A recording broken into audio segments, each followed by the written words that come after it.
The Sony A6700 is the company's most recent offering in the APS-C mirrorless camera market targeted toward photography enthusiasts.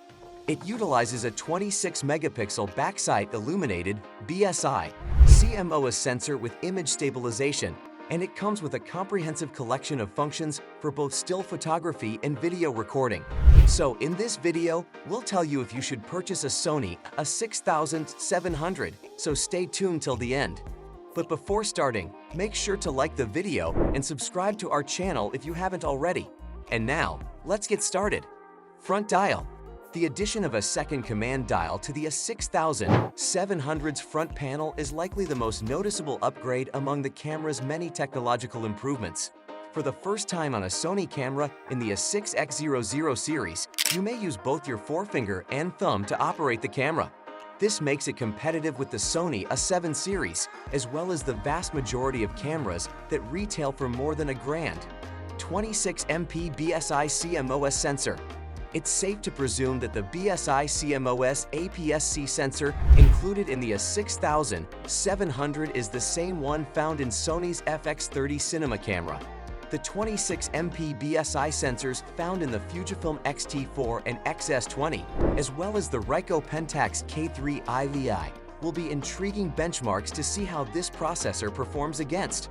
With AF points spread out across most of the sensor, the AF system covers 93% of the image, an improvement over the 84% coverage of the previous generation of Sony APS-C cameras. The new sensor is capable of the same 11 IPS as the previous generation of cameras, but it can also shoot at 11 IPS with an electronic shutter if faster shutter speeds are desired, up to 1/8000 sec. Raw shooting results in a pretty noticeable rolling shutter, about 64 milliseconds /1/16 seconds, whereas JPEG-only shooting results in a much faster rolling shutter, approximately 25 milliseconds /1/40 seconds, which is likely to result in a reduction to 12-bit output. Updated processor. The other major hardware upgrade is the implementation of the most recent Bionic XR CPU and a separate processor specifically designed to manage the complicated AI algorithms developed through machine learning. We saw this CPU combo in the company's full-frame ZV-E1 vlogging camera, and it's a huge improvement for the APS-C series. The A6700 can now provide the vlogging capabilities of the ZV-E1, including the ability to detect a subject, crop in on it, and interpolate the video back up to your chosen output resolution, all in real time, as well as the capacity to supply the camera's subject recognition F modes. Moving to a newer generation of processors includes all the various features and advancements Sony has achieved since the A6600, in addition to the performance boost that comes with higher processing capability. This entails a reworked and enhanced menu structure, the ability to record lossless compressed RAW files, and the capturing of 10-bit video, which provides substantially more adaptable log footage and full HLG HER video. The A6700 is capable of recording both HLG HER video and 10-bit HLG stills in the HEIF format. It can capture HDR and non-HDR HEIFs with a variety of profiles, including HLG, strangely enough.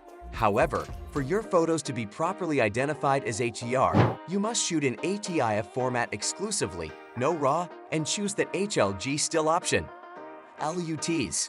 Lookup tables, LUTs, that convert log capture values to output-ready color and luminance values can be uploaded to the A6700.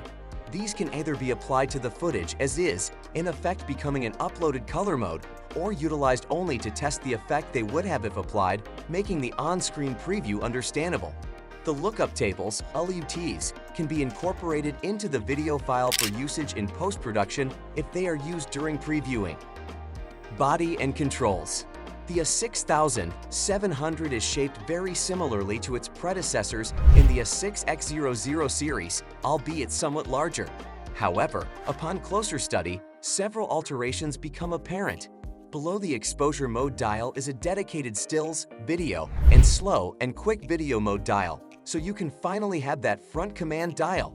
Both the C3 button in the upper left of the control cluster and the switch that changed the purpose of the backplate button has been removed in the redesign, resulting in one fewer button and one fewer switch than on the A6600.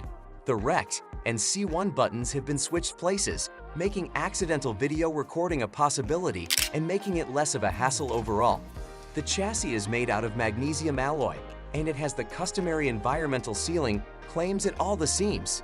It has a USB Type-C port, a micro HDMI port, a 3.5mm headphone jack, and a microphone jack.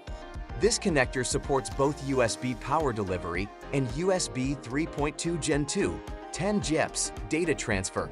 The lack of an infrared IR receiver on the A6700's hand grip, along with the fact that the A6700 has switched to using USB-C, means that it is incompatible with any remote controllers that were designed for Sony cameras that use the USB Micro B/multiport. Sony's smartphone app, Imaging Edge, can also function as a remote control. The camera is designed to accommodate a single USB SD card. There isn't a CF Express type of socket built in, unlike some other current Sony cameras. But even at the camera's maximum data rate of 600 MB, the fastest V90 USB SD cards will be able to keep up. Battery. The A6700 shares the NP-FZ100 battery found in the A6600, providing the camera with excellent runtimes.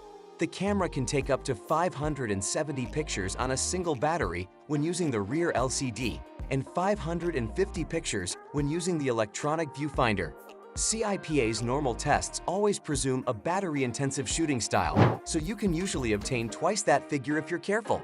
With a battery life of over 500 shots on a single charge, you won't have to worry about powering your camera for several days. The camera can be powered or charged through USB, as could be expected. Autofocus. The A6700 uses a variant of Sony's tried-and-true focusing mechanism, with 7 available AF area sizes ranging from the ultra-broad wide to pinpoint AF points. In AFC mode, you can choose from tracking variants of each of these AF zones to specify a subject for continuous focus. Human, animal/bird, animal, bird, insect, car/train, and airplane are the topic recognition choices available to the camera. These don't override the AF area you set, though. If there's more than one subject, the camera will try to focus on the one that's closest to the AF point you've selected, and it will ignore a recognized subject if it's too far away. This implies you won't always need to disable subject detection to focus on an element of the scene that isn't a recognized topic, though you will need to disable it if you want to focus on an element of the scene that is quite close to a recognized subject. Video. The A6700 uses a 26MP BSI CMOS sensor that is likely identical to the one used in the FX30 from the company's cinema range of cameras. In a similar vein, the A6700's video quality is top-notch. From its full sensor width, the A6700 can record at up to 4K/60p, and from a 1.58x crop zone, it can record at up to 120p. This is accomplished with up to 4:2 color depth and 10-bit precision. As with newer Sony models, you can pick between XAVC-HS 265, XAVC-A All-I 264, and XAVC-S Long GOP H264. Most modes will happily save to lesser cards, but the All-I choices will require the fastest V90 rated SD card to get speeds of up to 600 maps, 75 megabytes/s. The vlog-friendly settings from the new ZV-E1 are carried over to the A6700. These include a set of huge on-screen buttons and auto-framing settings that automatically focus on predetermined subject types.